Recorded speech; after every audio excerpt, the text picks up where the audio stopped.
So let's move to our next panel, building a moat in an AI-driven world. So we've been doing a lot of work over the last couple of years at Launchworks & Co.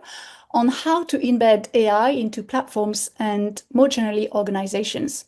And what we've seen is that AI redefines the rules of competition, as was mentioned in the previous panel. AI is both disrupting and accelerating businesses, and we'll talk about the impact of AI on service marketplaces today and how you can create a moat and avoid disruption. So let me introduce our panel of experts. Tito Unda is a serial entrepreneur. He was at Job and Talent for almost 10 years. Job and Talent is a global marketplace that connects individuals with employment opportunities. And Tito was, until very recently, VP of Product. Sébastien Delafont is also a serial entrepreneur. He's the co-founder and CEO of EduMapper, a marketplace which helps students compare and choose higher education programs. Sébastien was previously co-founder and CEO of Meilleurs Agents, a real estate platform acquired by Axel Springer. And Sébastien is the author of the excellent book telling the story of Meilleurs Agents. On voit bien que vous n'y connaissez rien. And last but not least, Jeremy Gottschalk, co-founder and CEO of Marketplace Risk, the global platform resource for anything related to risk management, trust and safety, regulatory compliance of digital platforms. Jeremy is the author of Bulletproof Your Marketplace, and I recommend his book if you haven't grabbed a copy yet. So welcome, everyone. So let's start with AI in practice and examples of real-life use cases of how to leverage the power of AI. So Sébastien, I'm going to start with you. Could you say a bit more about your AI-powered marketplaces, so both Meilleurs Agents and EduMapper? Hi, Laura. Hello, everyone. You hear me properly? Perfect. Excellent. Yes, I've had the chance of being involved in two different marketplaces addressing, two important aspects of our life. One is real estate and the second is education. In the first place, Meilleurs Agents was there to try to correct an asymmetry in the information asymmetry in the marketplace, trying to help consumers make better decisions when they buy and sell property. And we wanted to build transparency in real estate prices and transparency also in the competence of real estate agents. To do that, we had to build a large database of information and transform this data, which was difficult to access, raw data on transaction prices, into proper estimates. So people willing to estimate their property online could do so. And in 2008, that was a huge task. In the US, those data and those solutions were readily available, with the example of Zillow. But in a market like France, where access to information was way more difficult, that was, I guess, an enormous task. And over the years, we started to build machine learning techniques so that we could compensate the fact that we didn't have access to all the transaction information. And we could aggregate unpure data sources that we could transform into intelligent telling market information thanks to ML. And that was like 15 years ago, using tools like Cat Boost, if that tells something to some people. And we could transform listings into proper information sources, despite the fact that when you have listings, you don't have proper address information. You lack data, but we could analyze images so that we could get information on construction dates, and through triangulation, get a good sense of where that property was located. And that could help us build some price maps which were very comparable to what Zillow did with much better information. And this is where I would say ancient, or the initial approach to what we would not call AI at the time, but machine learning and deep learning, could lead to better information despite difficult access to data. At the time, AI was not a threat, it was an enabler. Today, and I will pass I guess, the baton to the other speakers with the new platform, which aim is to help high school students choose their higher education options. Here again, we are trying to build transparency on an opaque, in an opaque environment. Access to information is also very difficult.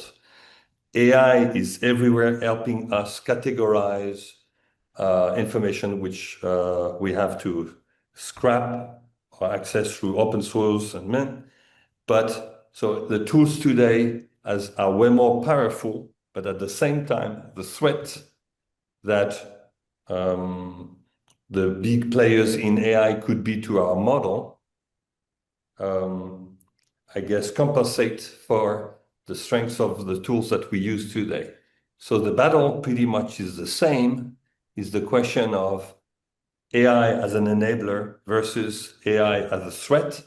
Today, the threat is bigger, whereas the tools are faster and stronger. But at the end of the day, we'll have to make our business defensible, which is going to be some challenge. We're going to move on to that very soon. So, Tito, what's the mission of Job and Talent, and how big is the marketplace today? Good. Well, first of all, thanks for having me here. Job and Talent mission is basically to empower essential workers. So by essential workers, we mean all that people that actually keep the world spinning: hospitality, logistics, light industry. So the Job and Talent marketplace employs roughly 300,000 people a year.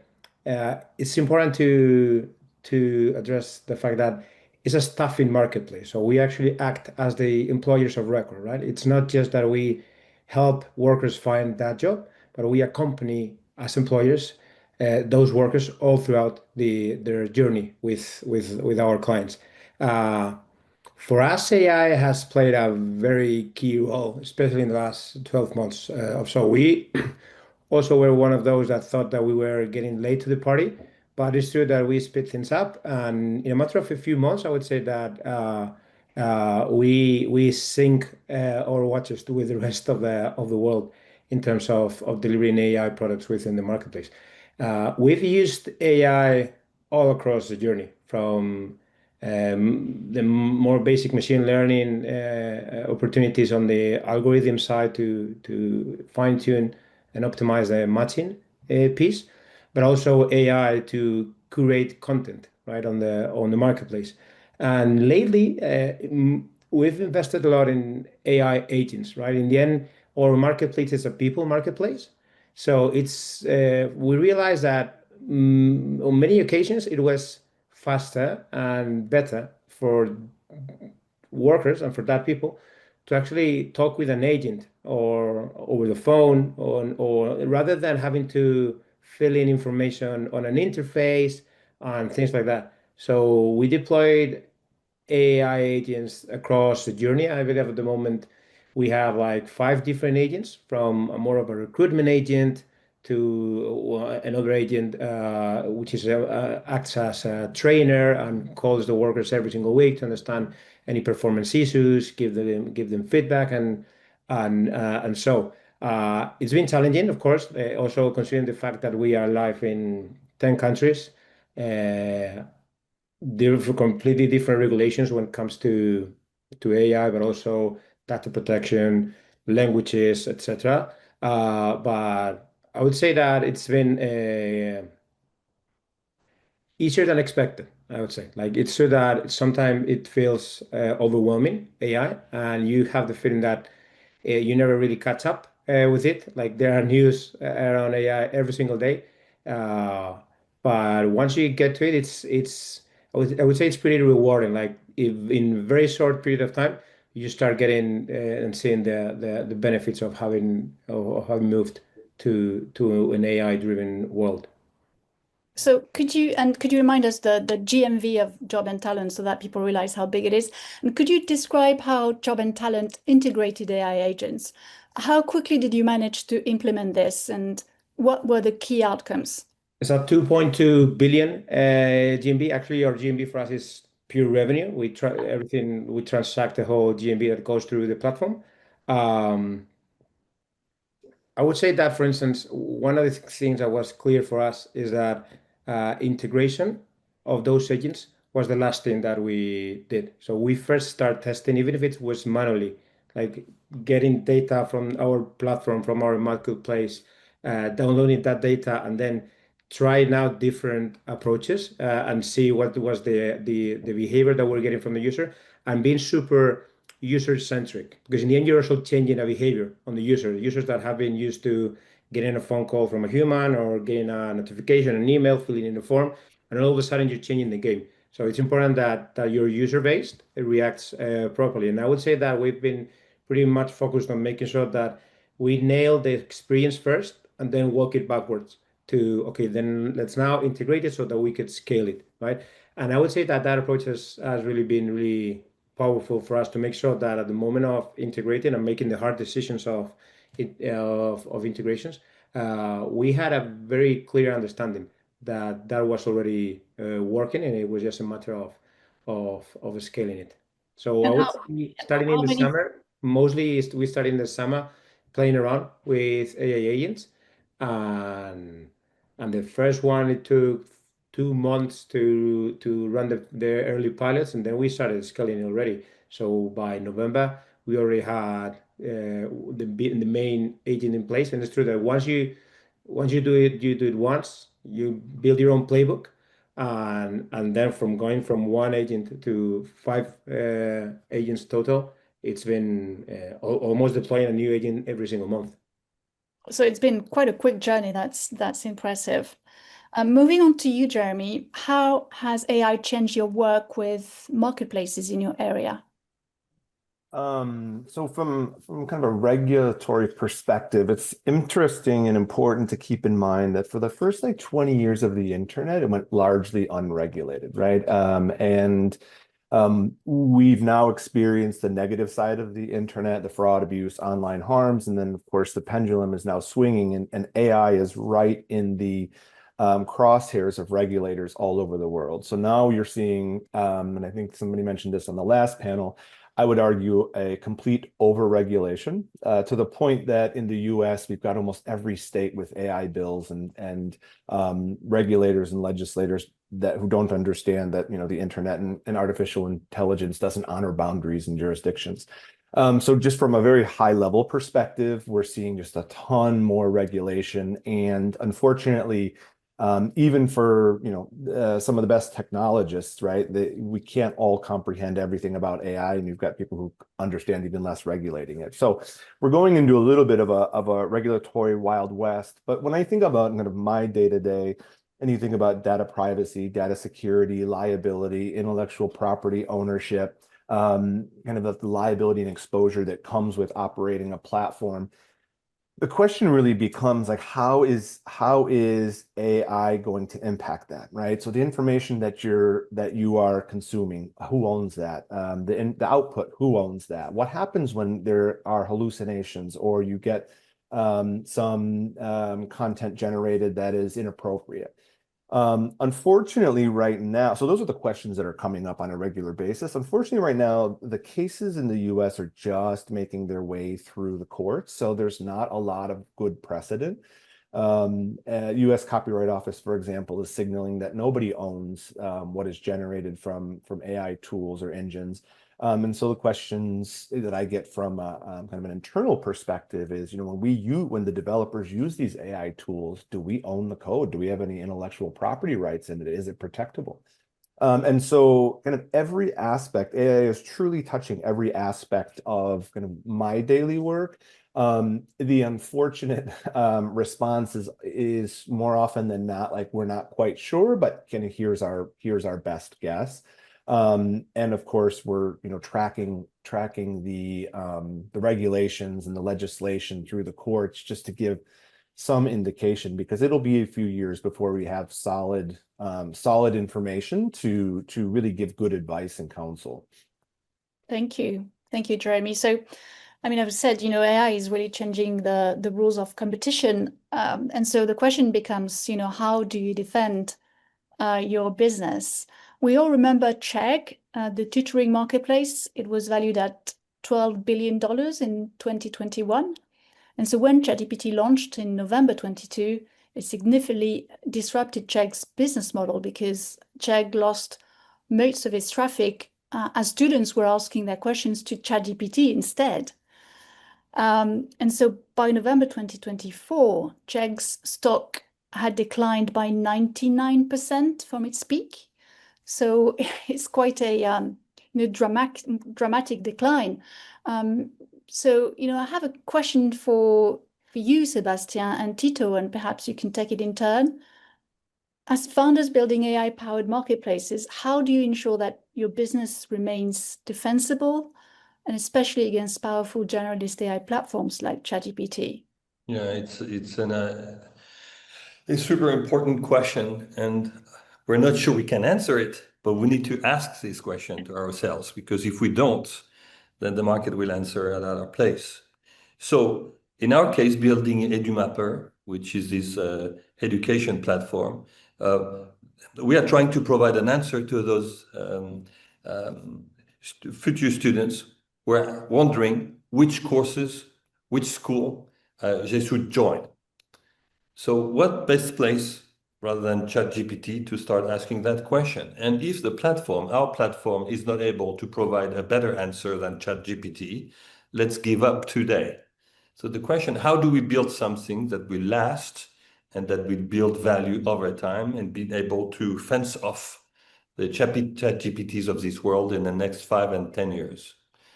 I think some of the answers to that is we need to first build the first and proprietary database that is not replicable. And many of the things that we do are replicable, like open source data, that's websites that can be scrapped. We do that. ChatGPT will do that way faster than us. But there are other sources that we will be able to aggregate through network effects, through the contribution of our customers, schools and courses, and users of the platforms, communities around the platform, and they will contribute to building that database that will be our own first. So that's a proprietary database. Second is building expert solutions with a lot of science embedded in them. And being the specialist and the absolute expert in your field, I think, is absolutely key, because there will be some domains in which the ChatGPT of this world will not be able to invest as deeply as you and then provide as fine, as precise answers. And for subjects that are not mundane, like, okay, next movie, which is the next movie or next dish or next restaurant I should pick? It's about my education for the next 3 or 5 years. That's an important question, like health. You will want to have the most reliable and serious answer. So being an expert and doing deep research, I think, is one of the answers. Building brand around that is important, so that people associate your brand to that reliability and specialization. And maybe at the end of the day, also some hybridation between a fully digital platform and some human interaction. It may not apply to all service platforms, but in our case, we will inject some human interaction, human advice in that very important, aspect of our life, which is higher education orientation.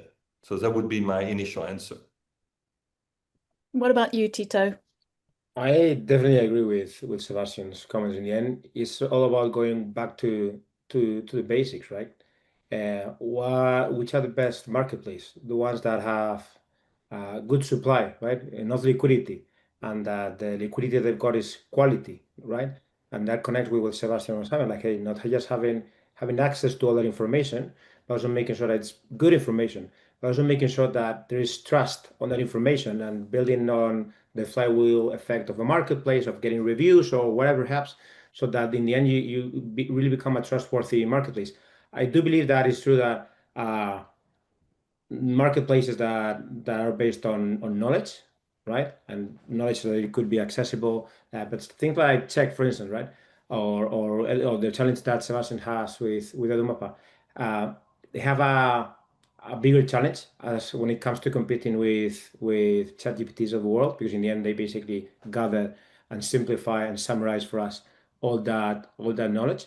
But there are many marketplaces that are on a different battle. Like for job and talent, in the end we sell people's time. So in the end, what is it that your market provides, right? For your clients. If it's just knowledge, then it's gonna be tricky. And then, as Sebastian said, you have to really focus on building that trust, having access to information that no one has, etc. If it's not just knowledge, then it's true that it could happen the same thing that happened with Check. In the end, you had individuals offering a service, and all of a sudden, that service is also provided by an AI, right? So you have two options: either give up, or also migrate and transform your business from a marketplace to a SaaS. And instead, your clients were going to Check because they were finding there a solution to their pain, which was finding the knowledge, right, to solve specific problems. If now that knowledge is on an AI, perhaps you don't need a supply of people providing the knowledge, and it's an AI, right? But you could still, the demand still exists, the pain still exists, and you've become an expert on that field. So it might be that instead of still being a marketplace that where individuals get to offer that service, it's more of a SaaS approach in which you become a product, and clients will still go to your place, not to find someone to get that service done, but to use a product that also gets that same service done. Very interesting. So we talked about, building your own data, proprietary data. From your perspective, Jeremy, what advice would you give to marketplaces to leverage their proprietary data effectively and avoid becoming easily replaceable? I think it's certainly easier said than done. The reality is if you're leveraging these AI tools, all of the information and content that you input becomes essentially in the public domain, right? So you've got to segregate. If it's truly proprietary, you have to be careful. And so I think as an organization, organizations have to be aware about what tools their developers are using, for example. And to the extent that you have information that is not publicly available, segregating that, keeping that out of the public domain. The other thing, and this is more of a business, I think, response is, developing partnerships with sources of information that isn't otherwise publicly available, because once it's out there, and there's no putting the horse back in the barn. And so it's really kind of a top-down approach, understanding kind of the rights or loss of rights that go along with using some of these public tools. And as an organization, what's acceptable and what's not? What information do you want out there, and what don't you want out there? And then the other thing I will say too, and I think that this was hit on, but even if you're using all publicly available data, the training these models for your specific use case, I think, is going to be where some win and others lose, because I've seen a lot of marketplaces just integrating tools like ChatGPT, and they're not training it, they're doing nothing. The context remains kind of the same. And so I think really kind of building on these tools, trying to segregate your data, keep as much of it confidential, I think gives you a little bit of a moat. But as we talked about when we were preparing for this call, the reality is once the data is even in these tools, or even before, it could be scraped. So it's really hard unless you've taken really strong measures to keep it segregated. Thank you, Jeremy. So let's move on to how to manage risks, and let's talk about regulation a little bit. But first of all, looking at the risks, and the question for you, Sébastien, because you might have lots of biases in AI data as well as you have in real life. So how do you plan to manage the risks associated with AI bias? As you provide recommendations, or as students look for recommendations for courses, how do you ensure that your platform's recommendations remain fair and trustworthy going forward? That's going to be a challenge and an important point for us, because we built that platform to foster equality of chances in a domain where access to the proper information is clearly biasing the trajectories of future students. So those that have the chances of being surrounded by people in the know, contrary to those that are remote from decision centers, from the people with the right information. The platform is there to provide some level playing field, and to provide the best information and the best access and the best opportunities to all, providing that the AI that will be sitting on top of our database will not be itself biased, because as we train AI and our agents, we could reproduce some of the, trajectories which we see in our societies without actually realizing it. And we will have to, ethically control the way that our agent works, so that we don't reproduce the things that we're fighting against. So it will have to be a fine-tuned AI built on top of our proprietary database. And that's absolutely key, because if you cannot trust that this AI is benevolent, unbiased, then the whole trust in the platform will disappear. So that's absolutely key to us. It's not a question of how powerful this AI will be, it's how ethical it is. Now, it will take us some time with our scientists and researchers to build that. So it's something for the next 2 or 3 years for us. It's not a current issue. It's something that we have to plan ahead. Excellent. Thank you, Sébastien. And Tito, could you provide examples of how job and talent migrated potential AI risks, especially when scaling rapidly? One of the things that we did is to leverage on more AI to mitigate that risk. And actually, for instance, we had use cases in which we had voice agents doing lots of calls. And of course, even though you have the data, we were getting all the transcripts so that you could really monitor and understand word by word what's going on those calls, which, first point, is way much more data than what we were getting when we had humans having those interactions. But it was overwhelming, too much data. So we put a team auditing random samples of those calls. Of course, too much, right?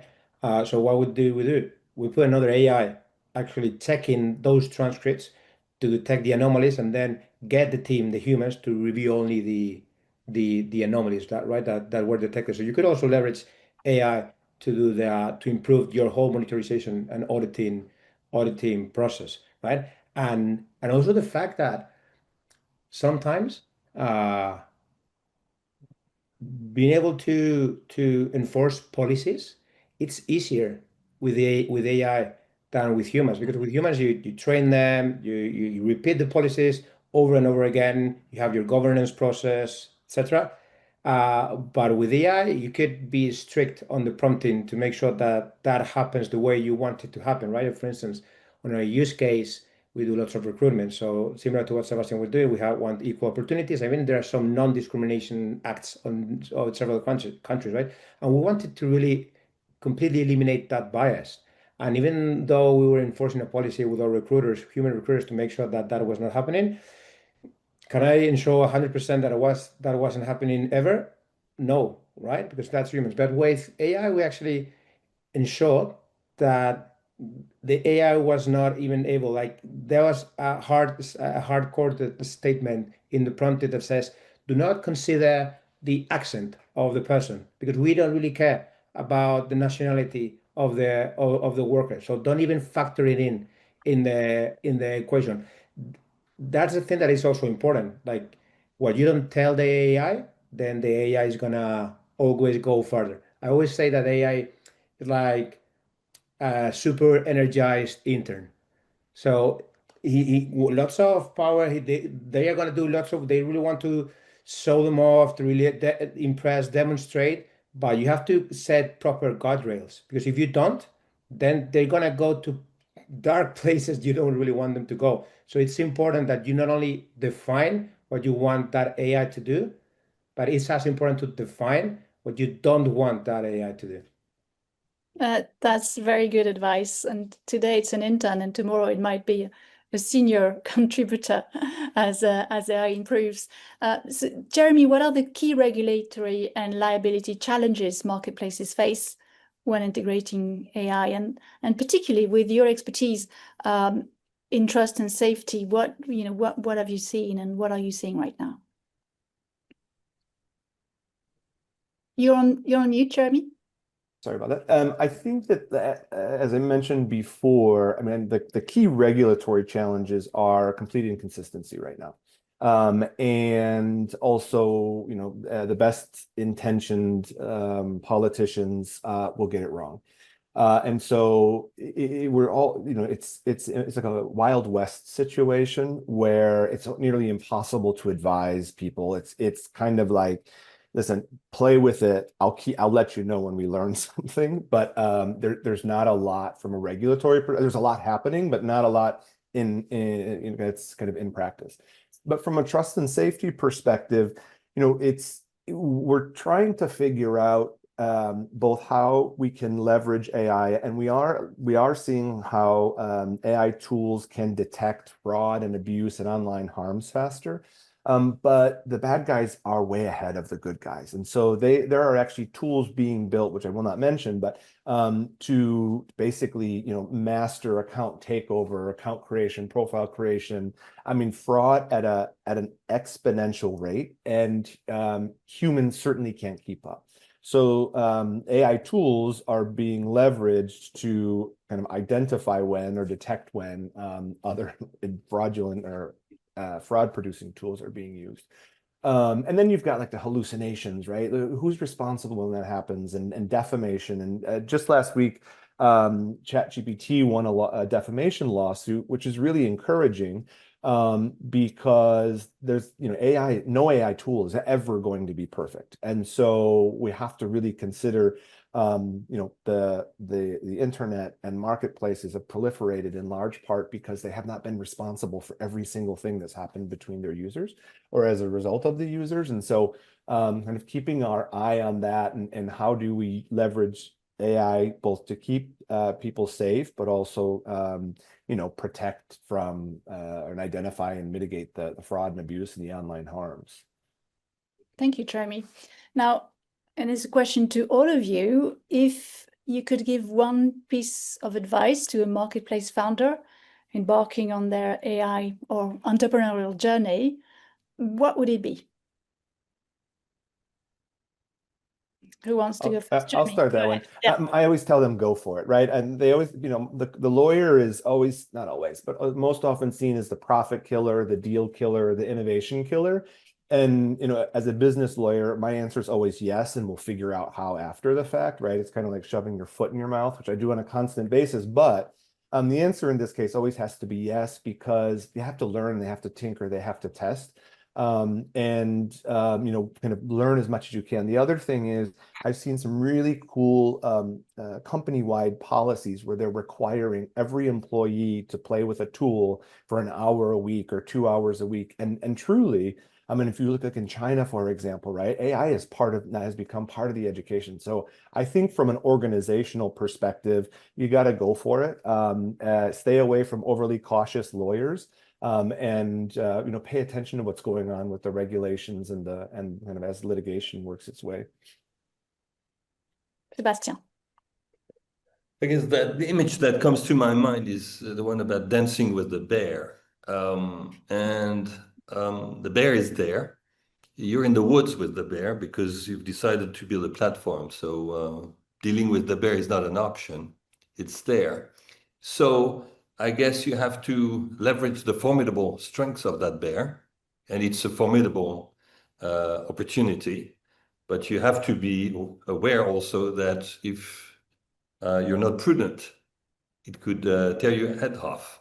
So it's dancing with the bear. It will take some skill, but you don't have an option. I think it's fascinating. Buyers beware. Very wise word. Thank you, Sébastien. What about you, Tito? Well, of course, agreeing with everything that Jeremy and Sebastian said, but I think it's important to not to lose focus and understand that AI is a method, is a tool, it's a goal. So it's still a marketplace is about GMV, liquidity, whichever is your North Star. And you have to then understand how could AI contribute to that goal, right? But I see in tech lots of now we're gonna put AI somewhere in the closer to the logo or AI powered or whatever. But in the end, there's lots of marketing around AI. So let's make sure that AI in your company is not just marketing and is really delivering an outcome that has an impact on your P&L. Thank you. Just looking at the chat, there is one interesting question from Alex, who's asking, what's the balance between brand equity versus the business model in a context of a marketplace where you have network effects? Anyone wants to take this one? It's a tough one. As far as we are concerned, we know that building trust from our end users will be key to aggregating user-generated content. So launching those network effects will be key so that we have a defensible set of data. And we have that if we have brand. So the two are totally, I guess, interdependent. The question is, how do we kickstart the process so that we start building that trust and start to launch those network effects so that people contribute? And the more of that we do, the stronger our position will be in the market. But at the end of the day, we should never lose the trust of our users because that's our key currency. Yeah, Excellent. not much to add. No, I mean, I fully agree. In the end, brand is just communicating what you're doing, but first you have to do, right? The brand effect will eventually come, but first you really have to generate trust on the existing users that they already know you, and that's what really will build the intangible of the brand equity over time. Last word, Jeremy? Yeah, I mean, it's all connected, right? I mean, I think that there was a recent case of you're seeing AI powered everywhere, and the reality is it's not true. I don't remember what the development firm was. I'm drawing a blank now, but it turns out they didn't have any AI at all. They had all these developers in India kind of on the back, and so. It's interesting because AI is not only a buzzword, it's a hugely powerful tool. Silicon Valley is just feeding this. And so the amount of times I've heard AI razzle dazzle added on top is like, it's kind of one of the new buzzwords, but I think it's really important, right? Your North Star, your customers, making sure that it fits into your business, the services, and not kind of the cart before the horse or cart leading the horse, because I think that there's a real tendency, particularly in the tech world, to just follow the buzzwords and for funding and to see where they go. Exactly. And I think you're referring to builder.ai. It's a fascinating story, if you haven't read about it yet, where they had actually thousands of small little hands in a building, actually answering questions as if it was an AI engine. So I found this story absolutely fascinating and terrifying at the same time. Yeah, I really think we're gonna get a Netflix documentary pretty soon. Yes, yes, yeah, it's definitely worthy. So thank you very much, Sébastien, Tito, and Jeremy, for this fascinating discussion.